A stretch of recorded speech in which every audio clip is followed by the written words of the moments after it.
Pode se assentar, meus irmãos. Ainda não tive a oportunidade, mas eu quero dar as boas-vindas a todos novamente.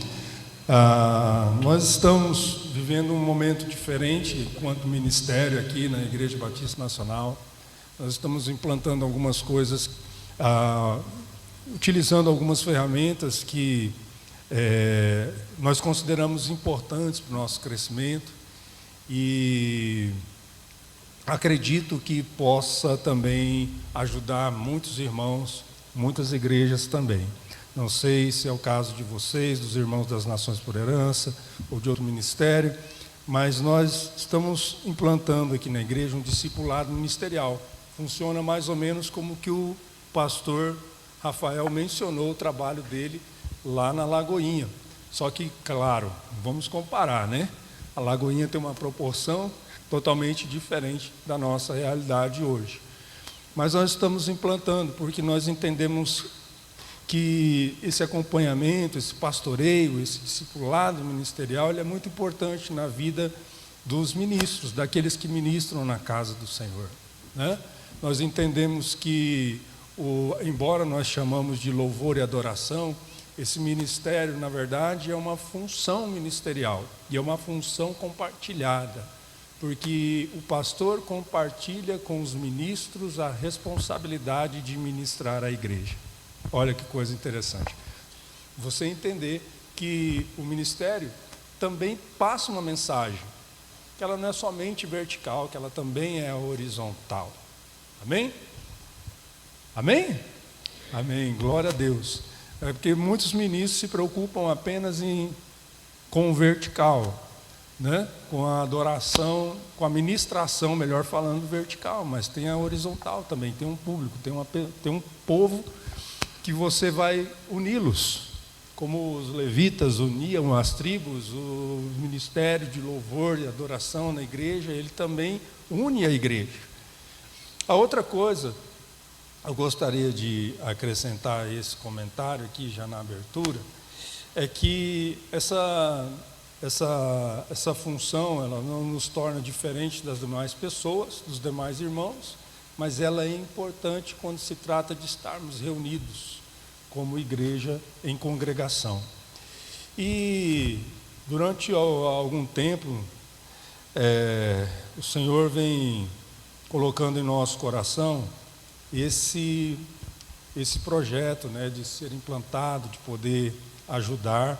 Diferentemente, eu não sou nenhum suprassumo da área, não, e nem suprassumo no que diz respeito ao tema que nós vamos tratar aqui agora, que é adoração em espírito e em verdade.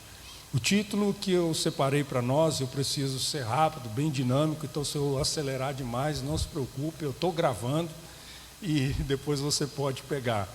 Mas eu gostaria de falar sobre os verdadeiros adoradores. Queria que você abrisse comigo, se não desse para abrir, tem ali no telão, se você não trouxe sua Bíblia, João capítulo 4, versículo 19 até o verso 24. João capítulo 4, do verso 19 até o verso 24. Aí você vai falar assim, puxa, já ouvi tanto essa mensagem, já ouvi também, já fiz muitos workshops, já fui a muitos seminários, já fui a muitos congressos, assisti fitas cassetes, ninguém sabe o que é isso. Já está no Zenta como eu, né? 45, sabe o que é fita cassete. Assisti muito essas coisas. E assim como o pastor também, o pastor tem 15 anos de casado, se ele não errou a conta, né? Eu vou fazer 15 agora, dia 31. E há 14 anos eu sou pastor. Nasci numa igreja batista nacional, na primeira igreja batista nacional de Rio Branco, no estado do Acre. Nasci para Jesus ali. E lá mesmo também fui consagrado pastor, fui levantado como pastor na minha cidade. E fui enviado para outra cidade dentro do estado do Acre, que é a cidade de Epitaciolândia. Depois eu vim para Cuiabá, depois vim para Primavera do Leste. E hoje estou aqui de volta na Igreja Batista Nacional com o pastor João Henrique. Então, irmãos, eu quero compartilhar com vocês algumas dessas experiências também. Mas não é experiência, não é bem experiência. Eu quero compartilhar mesmo é uma palavra relacionada a isso daqui, aos verdadeiros adoradores. João capítulo 4, vamos direto a ela, João capítulo 4, verso 19 ao verso 24. Eu lembrei agora que eu também queria falar para vocês, é o seguinte: a razão do discipulado é porque quando a gente estuda técnica, a gente forma um músico. E se a gente botar uma placa ali na frente da igreja, procura-se músicos para tocar na igreja, vem um monte. Mas o discipulado forma o ministro, forma o discípulo. E é nesse intuito que nós estamos buscando, aprendendo, caminhando juntos. Amém? Caminhando juntos. Eu deixo isso como sugestão. Você vê, apesar de tudo, de toda a complexidade, de tudo que se sabe sobre a Lagoinha, me permita, pastor Rafael, mas você vê lá a necessidade de um acompanhamento pastoral, a necessidade de você reunir as equipes, de você conversar com eles, ministrar sobre a vida deles. Isso é muito importante, é importante para a vida de todo cristão, né? De todo crente. Isso é muito importante. E eu tenho isso na minha vida, de ter pessoas que me discipularam, que cuidaram de mim, que me orientaram, que me pastorearam quando eu fazia parte do ministério de louvor da igreja, ainda não era pastor ainda. Tive pessoas que cuidaram de mim, que me orientavam, que quando vinha aquela bad, né, que a gente não usava esse termo na época, mas quando vinha aquela bad, tinha alguém para pôr as mãos sobre nós, orar junto com a gente, dar a mão junto com a gente, estamos juntos, seu sofrimento é meu, sua tristeza é minha, mas sua alegria também, então a gente quer te ver alegre, e assim ia, amém, queridos? Isso é muito importante na vida, na verdade, de todo cristão e também daqueles que ministram na casa do Senhor. João capítulo 4, verso 19 ao verso 24. Senhor, disse-lhe a mulher, vejo que tu és profeta, nossos pais adoravam neste monte, vós, entretanto, dizeis que em Jerusalém é o lugar onde se deve adorar. Disse-lhe Jesus, mulher, podes crer-me que a hora vem, quando nem neste monte, nem em Jerusalém adorareis o Pai. Vós adorais o que não conheceis, nós adoramos o que conhecemos, porque a salvação vem dos judeus. Mas vem a hora, e já chegou, em que os verdadeiros adoradores adorarão o Pai em espírito e em verdade, porque são estes que o Pai procura para seus adoradores. Deus é espírito e importa que os seus adoradores o adorem em espírito e em verdade. Diga assim comigo, Senhor, a tua palavra foi lida e eu peço que ela renove a minha mente, seja revelada no meu espírito, de modo que eu possa proclamar a tua verdade e praticar a tua vontade. Amém. Amém, queridos? Eu não sou um suprassumo da adoração e às vezes a gente, quando fala de adoração, para algumas pessoas é um negócio muito místico, né? Muito, uau, esse cara é um adorador. Aí você imagina que é aquele zen, né? Aquela pessoa que é zen, né? Que está todo tempo em alfa. E que adorar não significa estar em alfa, mas tem uma mística na cabeça de algumas pessoas em relação à adoração. Interessante que nós vemos nessa conversa aí de Jesus com a mulher samaritana, que Jesus apresenta dois fundamentos da adoração. Olha só que coisa interessante. Dois fundamentos: adorar em espírito e em verdade. Irmãos, é impossível nós tocarmos o coração de Deus sem estes dois princípios, até porque você não consegue voar, você não, mas o passarinho não consegue voar com uma asa só, ele precisa das duas. Então, adorar a Deus em espírito e de verdade são duas asas, e se você quiser alcançar voos altos, você vai precisar dessas duas asas, em espírito e em verdade. É sobre essas duas asas que a gente quer refletir agora nesse fim de tarde, nesse início de noite. Mas antes eu quero destacar alguns aspectos básicos da adoração. Um deles o pastor Rafael já citou, não vou renová-lo, mas é a questão da obediência. Nós vamos chegar a ela de alguma forma.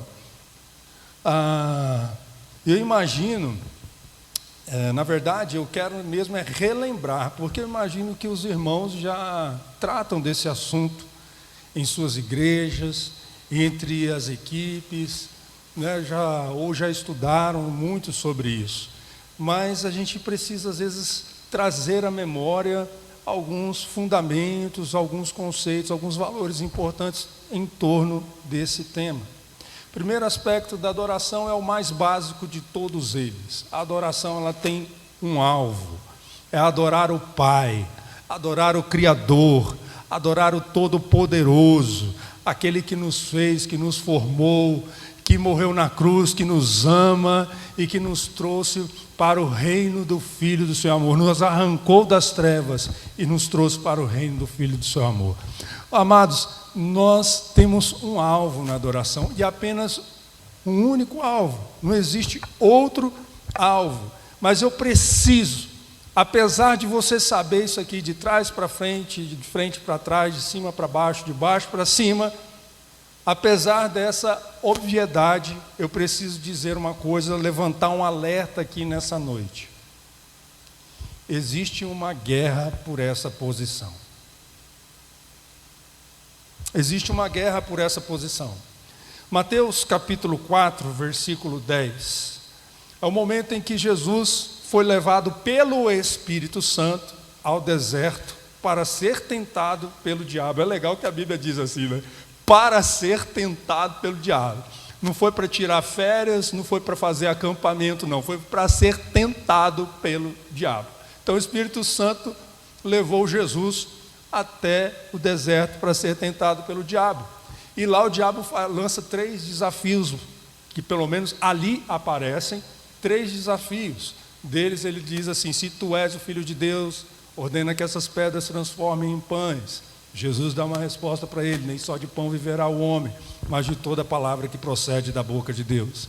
Depois levou ele para o alto, para o cenáculo, e de lá disse assim: atira-te aqui embaixo, porque aos teus anjos está escrito que aos teus anjos darás ordem para que eles venham e te socorram. Jesus deu outra resposta para ele: não tentarás o Senhor teu Deus. Aí vem esse momento aqui, no versículo 9, se eu não me engano, onde Satanás leva ele para um monte, para um lugar alto, um monte, e diz assim, ó: te darei os reinos deste mundo e a glória deles, se prostrado me adorares. E Jesus deu essa resposta, verso 10: sai daqui, Satanás. Gostei dessa versão: saia daqui, Satanás.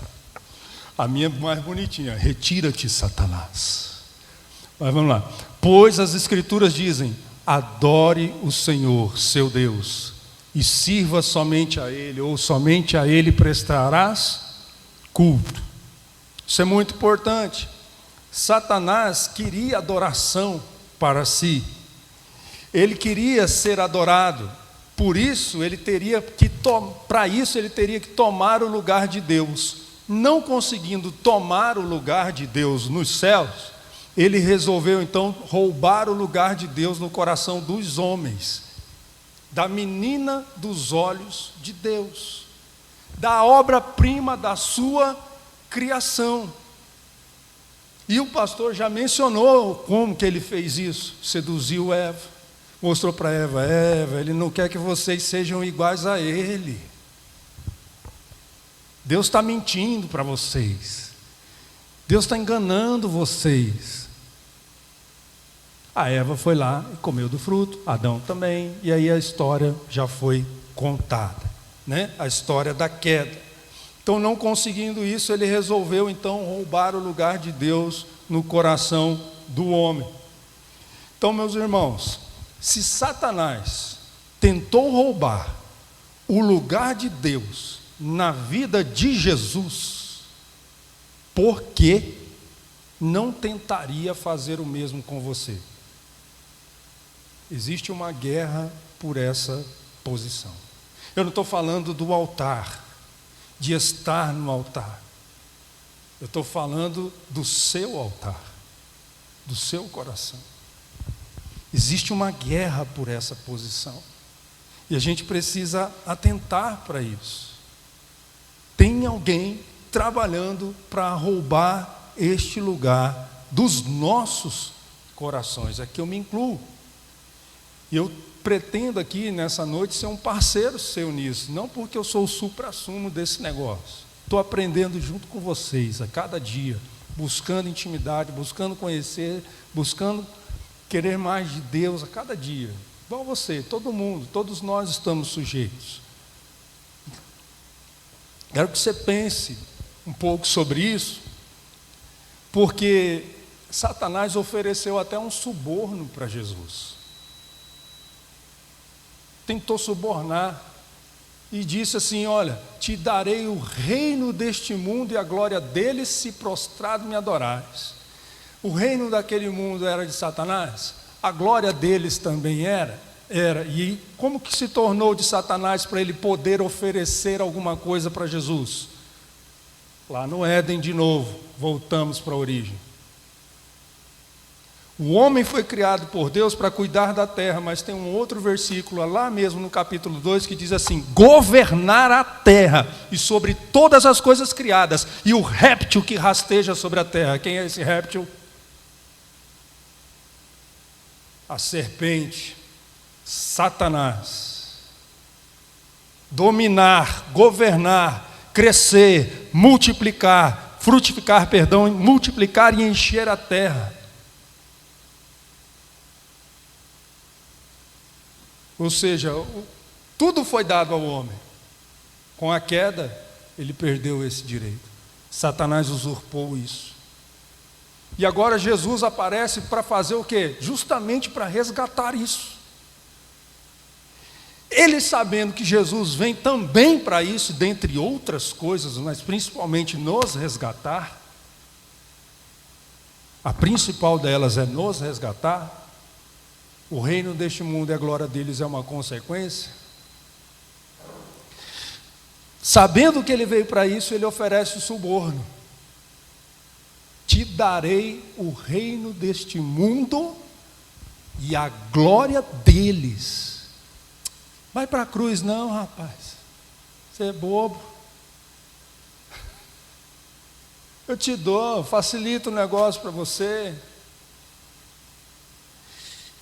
E eu quero dizer que essa sutileza e esse suborno aparece para nós de diversas formas. Em coisas materiais e coisas subjetivas também. É um sentimento, é um elogio, é um aplauso, são coisas subjetivas. Mas também é a embriaguez. No discipulado eu falei o seguinte: nem só de ceder viverá o homem, mas de toda palavra que procede da boca de Deus. E por que eu disse isso? Com base no testemunho do pastor Ademar de Campos. Ele que compôs aquela música que a gente gosta: grande é o Senhor e muito digno de louvor. Ele disse assim: eu tenho 300 canções escritas, nenhuma delas gravada, porque Deus não mandou. A questão, quando eu falei sobre isso, eu falei acerca de entender e compreender o seu propósito. Então, às vezes, determinadas, estou dizendo que é proibido, viu, irmãos? Não, se Deus te der essa graça de gravar um CD, vai, meu irmão, vai, proclama, seja profeta nas nações, em nome de Jesus. Grava em inglês, em francês, em espanhol, em ucraniano, no que você quiser, em russo, né? Grava.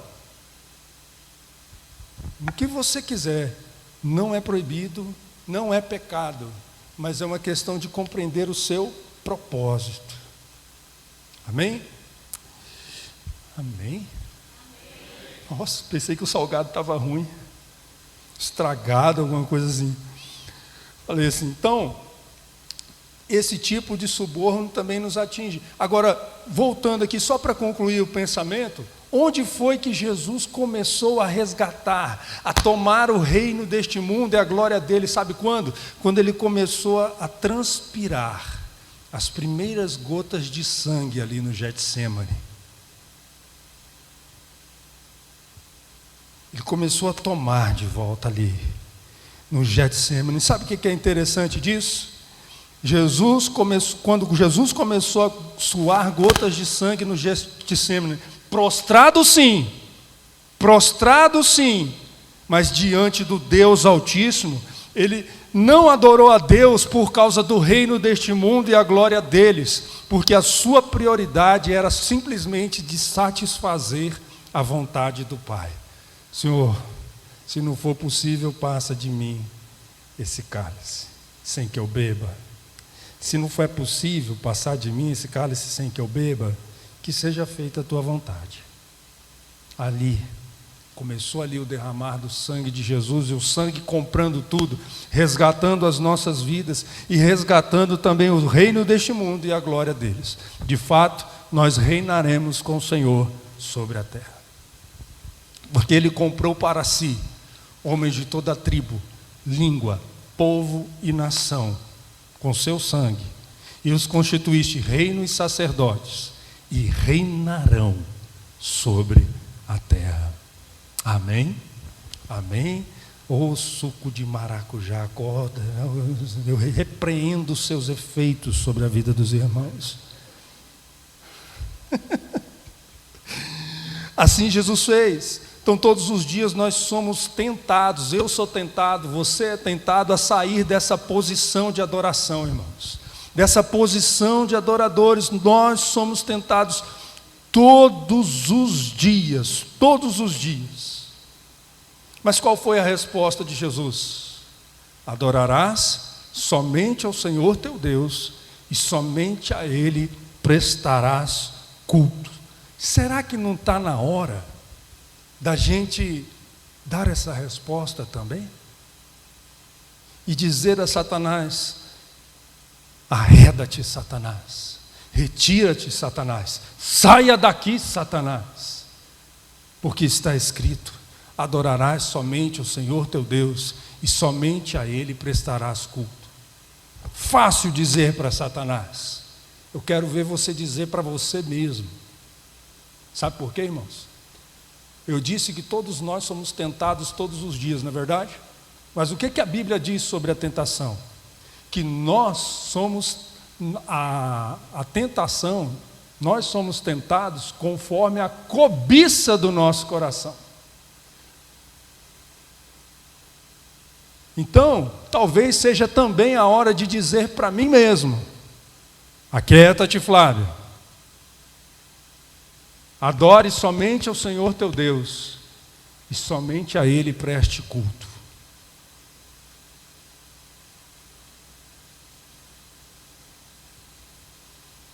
Amém?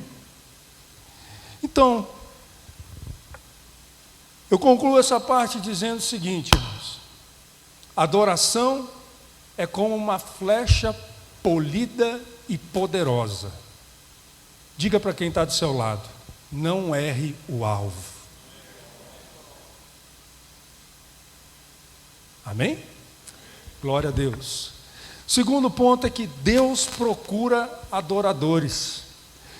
Existem alguns tipos de pessoas que Deus procura nas Escrituras. Ezequiel 22:30 nos mostra que Deus procura intercessores, ou seja, alguém que esteja no muro para tampar as brechas. Ezequiel 22:30: procurei alguém que reconstruísse o muro, que guarda a terra, que se pusesse na brecha para que eu não a destruísse, mas não encontrei ninguém. É interessante essa palavra, que se pusesse na brecha. Ora, o que uma pessoa na brecha vai fazer para impedir que Deus destrua alguma coisa, meu irmão? Abraão se colocou na brecha para impedir que Ló fosse destruído. Intercedeu por ele. Então Deus procura. O texto está dizendo que Deus procura. O segundo tipo de pessoa que Deus procura, em 2 Crônicas 16, verso 9, é alguém cujo coração é inteiramente do Senhor. Segundo livro de Crônicas, capítulo 16, verso 9. Olha só o que diz lá. Os olhos do Senhor passam por toda a terra para mostrar sua força àqueles ou para aqueles cujo coração é inteiramente dedicado a Ele. Só essa parte tá bom. Para a gente meditar ali rapidamente. Deus, olha só. Deus está passando os olhos sobre a terra para mostrar-se forte, ou para mostrar a sua força, para com aqueles cujo coração é inteiramente dele. Vamos pensar o contrário. Aqueles cujo coração é inteiramente do Senhor, o Senhor se mostra forte na vida dele. Olha que coisa interessante, a obediência. Olha a obediência aí, ó. Cujo coração é inteiramente dedicado a Ele. Esses dois tipos de pessoas se resumem em uma só, que é o terceiro tipo de pessoa que Deus procura. Deus procura adoradores que o adoram ou o adorem em espírito e em verdade. Olha que maravilha. Olha que maravilha. Precisamos sim tampar as brechas, precisamos, pois o adorador, ele é também um intercessor, além de ser uma pessoa em quem o Senhor sempre se mostrará forte, porque o seu coração é inteiramente dele. Amém, queridos? Aleluia, os irmãos estão chegando, graça e paz para vocês, amém? Sejam bem-vindos em nome de Jesus, Deus abençoe vocês. Nós estamos aqui numa preparação, que nós vamos ter um momento de oração, de intercessão, amém? E depois o pastor Rafael vai ter também um momento de louvor e vai recomeçar a segunda parte do nosso seminário. Então vamos lá. Davi, o exemplo de Davi nessa questão da inteireza de coração. Davi, por várias vezes, não sei se vocês já observaram nos Salmos, Davi, por várias vezes, exalta a força do Senhor em seus salmos. Já prestaram atenção? Exalta a força do Senhor. E por que isso? Irmãos, não há como negar que o Senhor se mostrava forte na vida de Davi. Sim ou não? Sim ou não? Sai maracujá em nome de Jesus. Sim ou não? Não tem como negar. Isso está expresso nos Salmos, na vida dele. Mas o que a gente vê em Davi, na verdade? O que a gente vê em Davi é apenas fruto de sua experiência com o Senhor.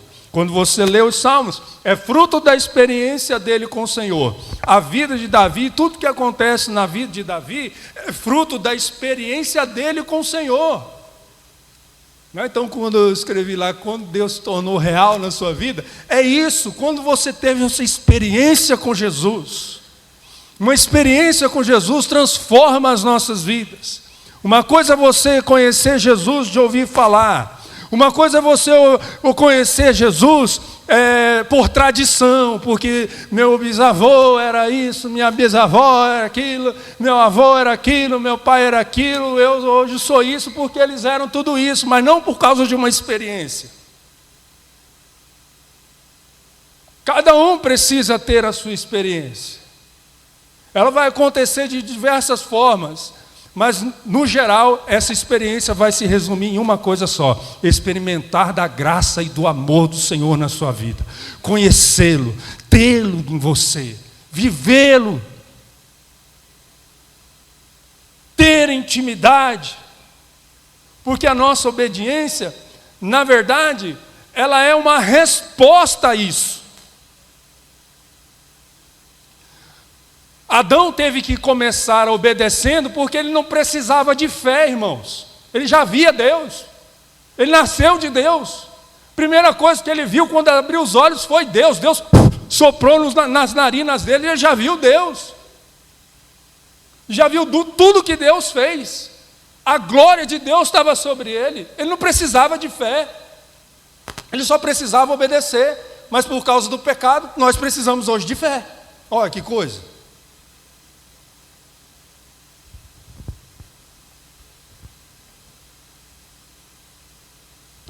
Então é fruto de uma experiência, de viver Deus, de crer em Deus. Tudo bem, a gente está falando de Davi aqui, mas quando começa a nossa experiência com o Senhor? Quando começa a sua experiência com o Senhor? Eu vou dizer, tudo começa em Deus. Tudo começa em Deus. Até a fé que você tem foi Deus que deu. Até a fé que o ateu não tem foi Deus que deu. Porque ele tem que ter mais fé que nós, porque ele não pode acreditar em nada. A gente acredita em tudo, então...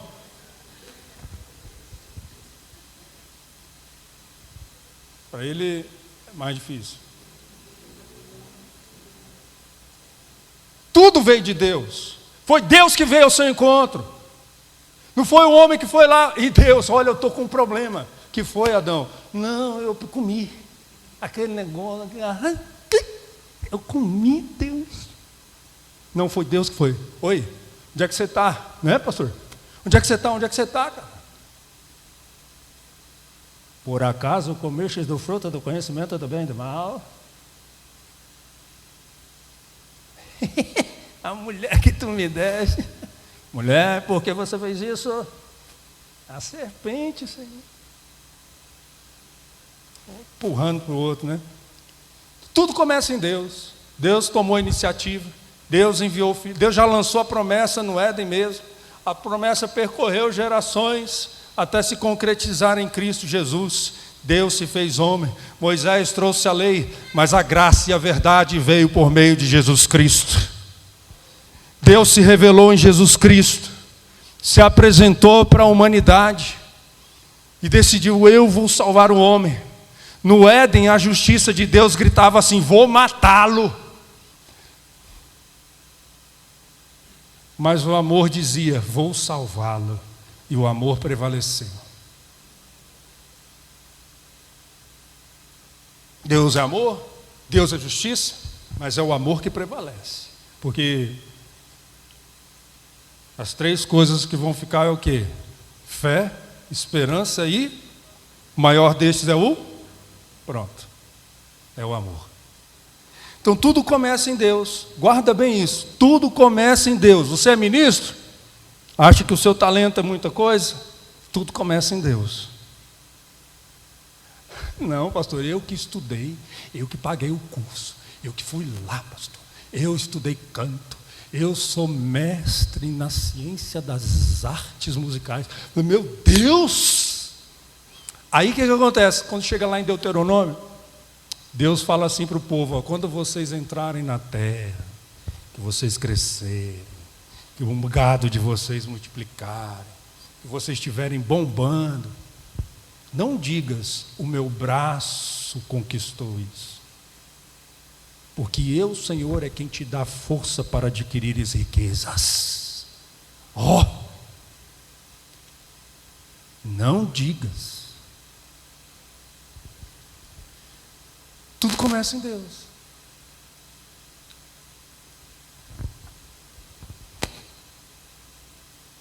Nada tem a ver, irmãos, com os seus talentos, com a sua justiça, com a sua bondade, com os seus bens ou a falta deles. Tudo começa nele. Ele teve a iniciativa de vir ao nosso encontro, de manifestar a sua graça e o seu amor para conosco. Amém, queridos? Então a adoração, o louvor é uma resposta. É uma resposta. A obediência, a observância, o cumprimento da palavra são respostas que nós damos a essa graça e a esse amor que foi derramado por nós. Deixa eu dizer uma coisa para vocês. Eu não me converti amando a Deus. É a heresia. Não, é verdade. Eu me converti reconhecendo o amor de Deus por mim. E em resposta ao amor de Deus por mim, eu comecei a conhecê-lo.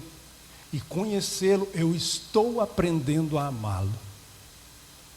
Eu amo mais a minha esposa hoje, que vai fazer 15 anos, dia 31, do que no dia que eu a conheci. Porque hoje eu a conheço mais, nem tudo ainda, do que quando na primeira vez que eu a conheci. Então eu a amo mais hoje do que quando a primeira vez. É assim com você também? Foi assim com a maioria de nós, eu acredito. A maioria das pessoas não convertem apaixonadas por Jesus. Talvez impactadas por tamanha graça e amor. E na caminhada vão conhecendo e vão aprendendo a amá-lo. Davi é mencionado na Bíblia como um homem segundo o coração de Deus. Eu diria um homem a quem Deus procura. Além disso, Davi venceu Golias em nome do Senhor dos Exércitos. Davi não tinha em si mesmo forças para enfrentar Golias, mas o Senhor se fez forte na vida dele. Porque Davi era um adorador, ou seja, o seu coração era inteiramente do Senhor. O que revela também a sua dependência do Senhor. Naquele momento, ele foi um intercessor, pois se colocou na brecha em favor de seu povo. No momento em que ele enfrentava Golias, ele estava ali se colocando na brecha. Porque vocês sabem, né? Vocês sabem. Quem era para enfrentar Golias? Quem? Saul. Saul estava louquinho para que se levantasse alguém. Ofereceu a filha, ofereceu riqueza, ofereceu isenção de imposto. Ofereceu tudo. Ele que era para enfrentar Golias se não tivesse nenhum capitão para se levantar. E se ele enfrentasse Golias, qual que seria a consequência? Derrota. E derrota só para Saul? Não, para o povo de Deus, que se chama pelo nome do Senhor. Olha aí que coisa. Davi foi um intercessor naquele momento. Intercessor. Que lição que a gente pode tirar disso? Também. Diga assim comigo: Deus quer levar os adoradores para o campo de batalha. Mas infelizmente, irmãos, tem gente que acha que é aqui, ó. Não, Deus quer me levar para ali. Deus quer me levar para cá. Deus quer me levar para acolá. Deus quer me levar para tocar tantã, tantã, tantã. Acha que a plataforma é o lugar. Estão no monte errado. Estão achando que é em Gerezim o lugar que se deve adorar a Deus. É o que a mulher samaritana disse para Jesus. Não é neste monte, Monte Gerezim, onde Moisés subiu naquele monte e proferiu as bênçãos para o povo de Israel. Aí virou um bezerrão de ouro lá. Aí todo mundo lá tinha que adorar a Deus naquele monte, que lá, o Israel do norte, né? Não o Judá. O Judá adorava em Jerusalém. Então o povo do norte de Israel adorava o Senhor no Monte Gerezim. Ai, que coisa. Ninguém queria adorar no Monte Ebal, porque no Monte Ebal, Moisés subiu lá e profetizou as maldições sobre quem desobedecesse ao Senhor. 66 versículos para você ler sobre maldições. As maldições para o povo de Israel. Então, infelizmente, alguns acham que a plataforma é o lugar e estão no monte errado. Terceiro ponto, estamos caminhando para o final. Adoração em espírito e em verdade. Vamos a ela propriamente dita. Nessa expressão, irmãos, eu quero que João capítulo 4 lá, irmãos. Nessa expressão, adorar em espírito e em verdade, a expressão em espírito fala de um lugar, é um indicativo de lugar, em espírito e em verdade, no espírito ou na verdade, no espírito e na verdade. Então está falando de um lugar. Veja que a mulher questionou: é em Jerusalém? É no Monte Gerezim? Onde se deve adorar a Deus? Jesus falou: é em outro lugar. É em espírito e em verdade. ela apontou lugares físicos, mas Jesus apontou princípios. Princípios.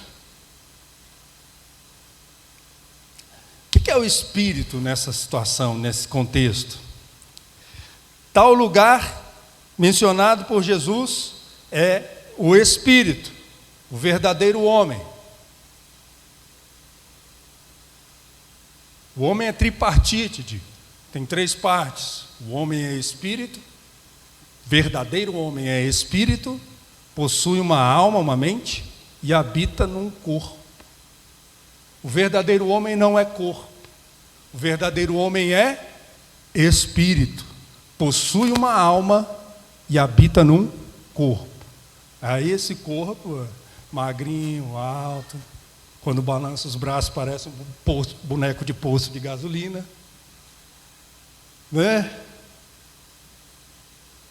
Ou pode ser baixinho, redondinho, parecendo uma pitulinha, não é verdade? Ou pode ser alto também, grandão, parecendo uma caixa d'água de silo, né? Que tem no silo por aí. Pode ser de várias formas, mas o verdadeiro homem é espírito. Guarde isso, porque o espírito, irmãos, nosso espírito é como um receptor de sinal. E ele recebe sinal do Espírito Santo de Deus. Sinal dos vivos, não é da vivo não, é dos vivos. Né? E esse Espírito Santo testifica com o nosso espírito que somos filhos de Deus. Então, quando Deus revela algo para nós, tem que ser no espírito. Se for só na alma, não desce. Não vai profundo. É no espírito. Por essa razão, talvez Paulo também orava muitas vezes, muito tempo, no espírito. Orar em espírito, ou sinal, esse receptor é o nosso espírito. O espírito do homem é a porção sobrenatural e o lugar onde o Espírito de Deus testifica que somos filhos de Deus. É dali que flui a verdadeira adoração. Por quê? Porque espírito morto não adora. Ou pelo menos, espírito morto não chega na sala do trono.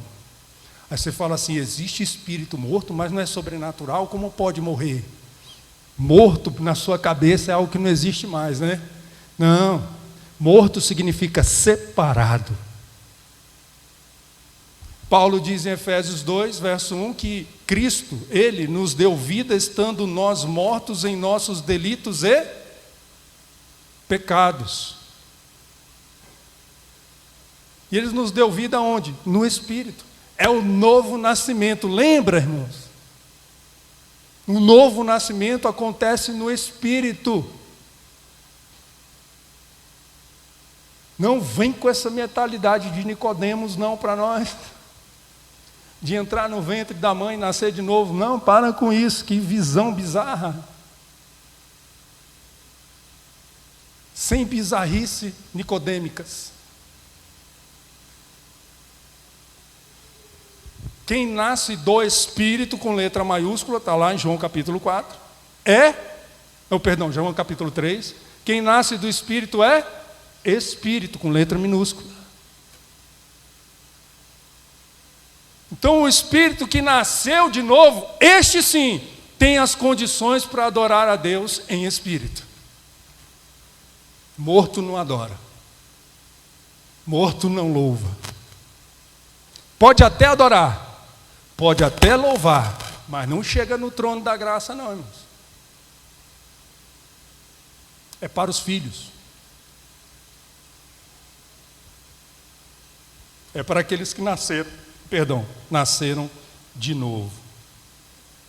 Então o que é nascido do Espírito é Espírito. Se você nasceu de novo, você tem essa conexão restaurada. Essa conexão que foi perdida lá no Éden, ela foi restaurada.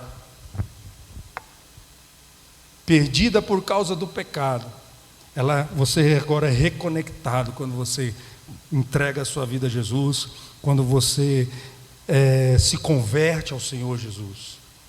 Em espírito, pode também ser um chamado ao sobrenatural. Porque quando se fala em espírito, significa dizer que estamos tratando de uma dimensão que ultrapassa a compreensão humana. Ela está além do que os nossos olhos podem ver. Ela vai além das circunstâncias que estão à nossa volta. Mesmo assim, é um caminho a ser trilhado pelos que nasceram de novo. E adorar em verdade, pastor, esse outro monte, em verdade. Alguém dirá, mas existem pessoas que caminham no sobrenatural, pastor, e não nasceram de novo. Verdade. Tem gente que caminha no sobrenatural e não nasceu de novo. Espírita, macumbeiro, tudinho. Eu já fui macumbeiro. Caminha no sobrenatural. Aliás, foi de lá que Jesus me tirou. Caminha no sobrenatural, mas não adora a Deus. Pensa que está adorando a Deus, mas não está. Tem pessoas que têm experiências sobrenaturais por aí, em vários lugares, e pensam que estão adorando a Deus.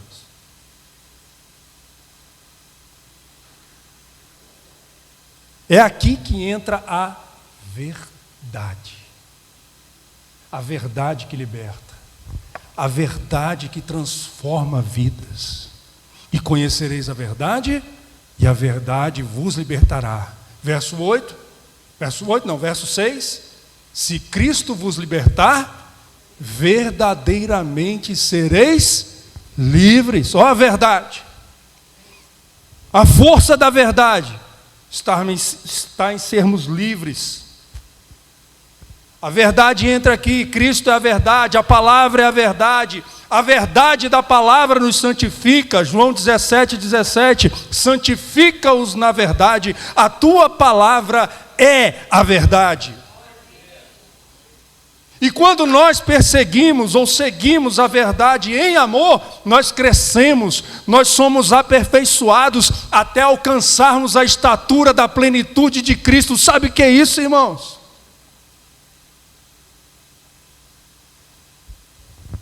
Os verdadeiros adoradores adoram em verdade e de verdade.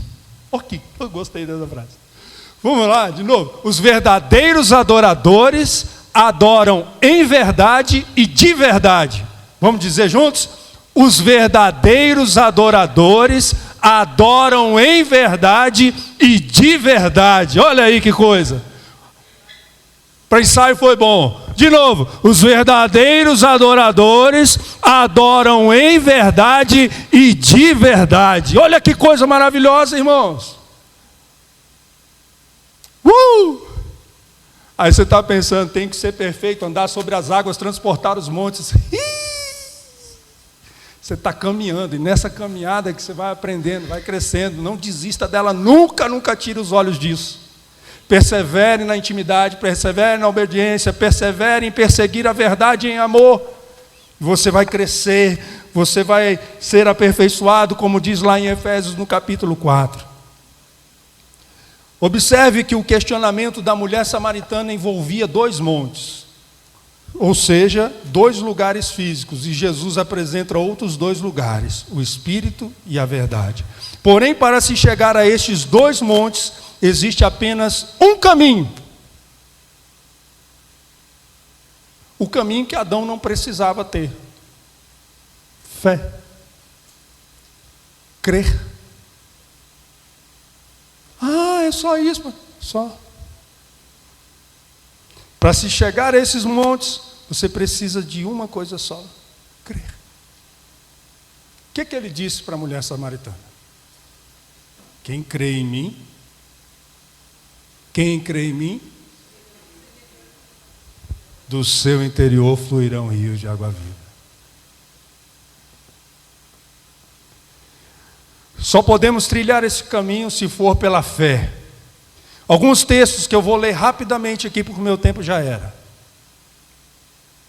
Só podemos trilhar este caminho pela fé, irmãos. E o texto bíblico diz assim, em 2 Coríntios 4:18. não atentando nós nas coisas que se veem, e sim nas coisas que se não veem, porque as que se veem são temporais, e as que não se veem são eternas. Hebreus 11:1, ora a fé é certeza das coisas que se esperam, e a convicção de fatos que não se veem. Hebreus 11, verso 6, a parte A, de fato, sem fé é impossível agradar a Deus. Romanos 10:17, e assim a fé vem pela pregação, e a pregação pela palavra de Cristo. João 17:17, a palavra é a verdade santifica, ou seja, santifica-os na verdade, a tua palavra é a verdade. É impossível que exista um adorador, um ministro, um levita, ou seja, um cristão que não conheça a palavra de Deus. É impossível. Eu não consigo conceber isso. Jesus disse à mulher samaritana: nós adoramos o que conhecemos. E como eu disse, não é de ouvir falar, não é de decorar histórias bíblicas lá na escola dominical desde criança, conhecendo a criação, conhecendo a história de Josué, conhecendo a história de Moisés, conhecendo a história dos reis, decorando essas coisas. É de ter uma experiência. Não que isso seja ruim, isso é muito bom, é maravilhoso. Tem que ter, tem que fazer, mas tem que ter a experiência. A experiência muda tudo. Muda tudo na nossa vida.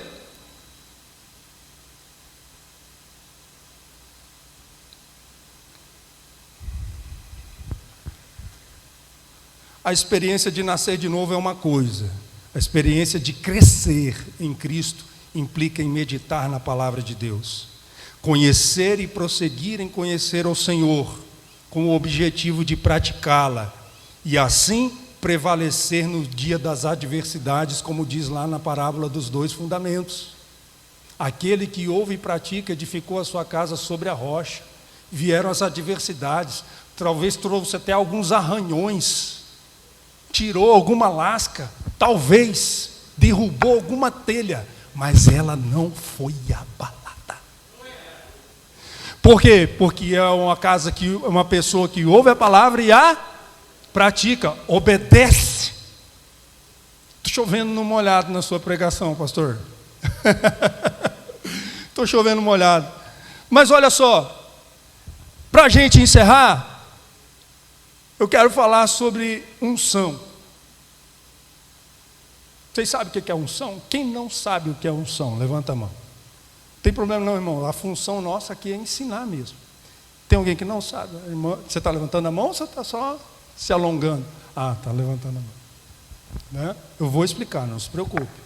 Unção é uma capacitação sobrenatural da parte de Deus para a realização de algo ou para cumprimento de um propósito divino, ou seja, de Deus. Pode ser temporária ou pode ser permanente. Vai depender do propósito de Deus. Eu já vi pessoas buscarem unção para louvar e adorar. Você já viu isso? Eu já fui assim também. Eu já busquei unção. Irmão, eu quero unção para louvar, para adorar. Tinha gente que pregava e falava assim: vou derramar, vou ministrar uma unção para você louvar, para você adorar. Eu corria na frente, bobo. Já fui bobo. Não é pecado não, irmãos. Não é pecado não, é só ignorância mesmo. Por quê? Veja bem, louvor e adoração não é algo que eu ministro sobre você, não é uma unção. É algo que flui de você. Louvor e adoração, como eu disse, são uma resposta à graça e ao amor que recebemos de Deus. O pastor explicou aqui muito bem. Quem não estava aqui, o pastor disse assim: quando eu exalto uma qualidade de alguém, é porque eu estou louvando aquela pessoa, elogiando-a. Isso é louvor.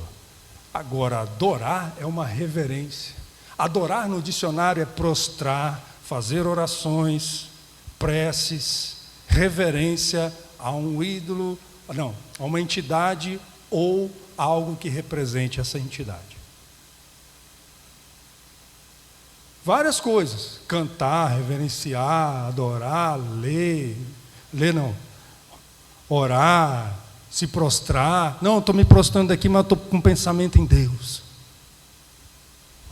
Púlpito nosso de cada dia. Estou diante do púlpito aqui, irmão, mas o meu pensamento está em Deus. Não, você está adorando essas coisas, esse púlpito. Então, já vi pessoas buscarem unção para louvar e adorar. Eu já fui uma delas também. Mas vejo que ainda existem pessoas que fazem isso. Há muitos que aguardam uma unção, às vezes vêm para um seminário desse esperando uma unção para louvar e adorar. Aquela unção que vem do alto. Eu quero me tornar um adorador. Na verdade, o louvor e a adoração já está dentro de você.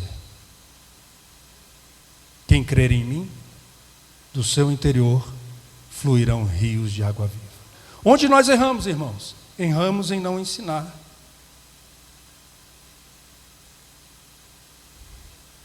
O que é necessário fazer então? Ou não ensinar corretamente, né? E se você crê corretamente, você se comporta corretamente. Você age corretamente. Se você crê errado, você vai agir errado. Faça o que é certo.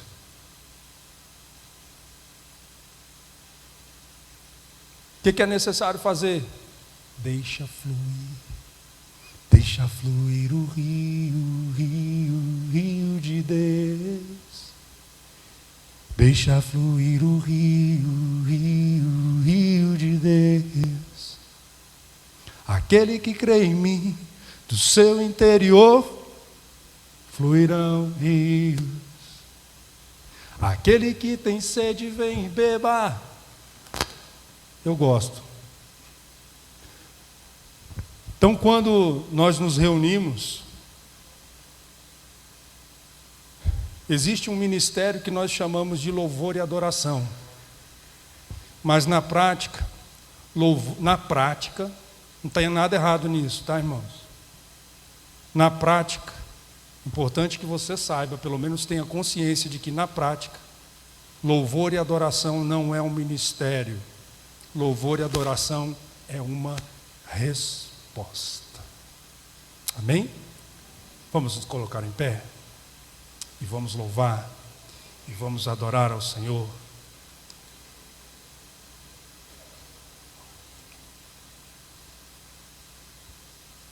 Sim, se quiser já ir começando também com louvor e adoração, né, pastor?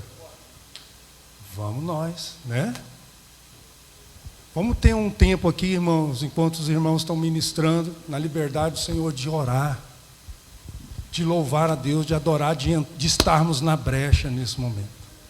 Você sabe, todos nós sabemos o que está acontecendo no mundo. E às vezes não tão longe da gente, mas às vezes perto, tem famílias, tem pessoas necessitadas, pessoas que estão sofrendo.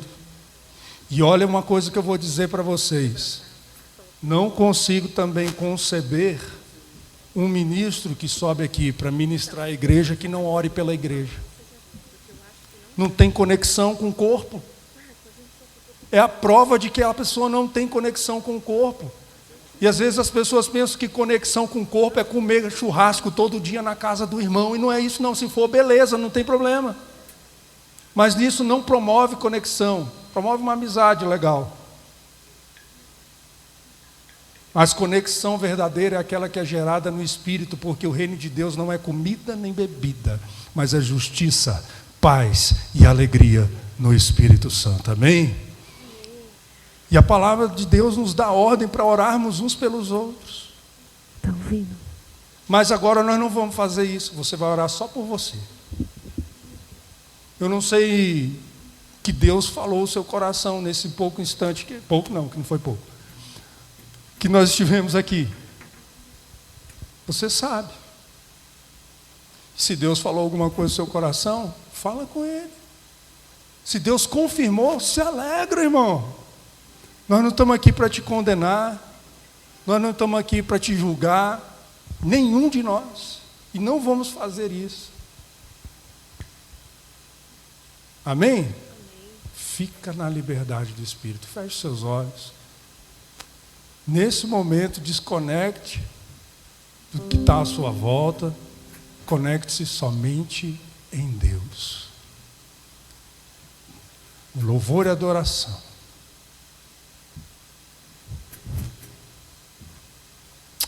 Vai falando com o Senhor.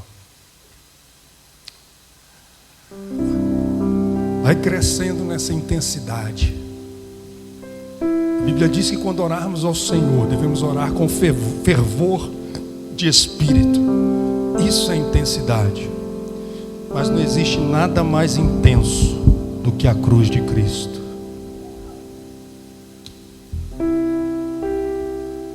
A cruz de Cristo é a base do nosso discipulado. Do discipulado das nossas vidas. Amém? Feche os seus olhos. Coloque sua vida diante do Senhor. Oh, Jesus.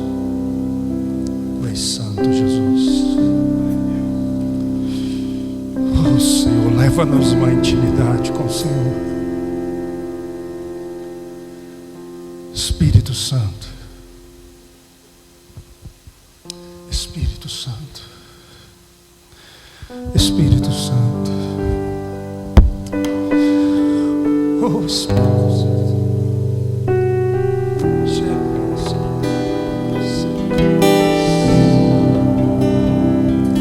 Nossa vida está em Ti, Senhor. Está em Tuas mãos, ó Deus.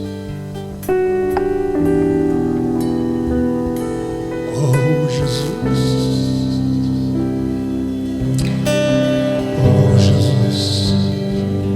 São Teus filhos e Tuas filhas que estão aqui hoje, Deus. Eles Te conhecem. Eles Te conhecem, Senhor. Eles Te conhecem. E querem Te conhecer mais ainda.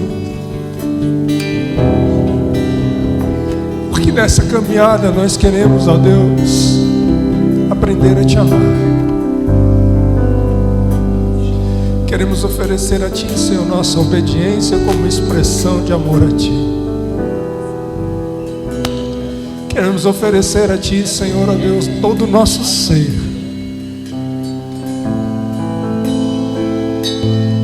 Em resposta ao Seu amor por nós. Sua graça que nos alcançou, que nos atraiu, nos trouxe para perto de Ti. Ah, Jesus.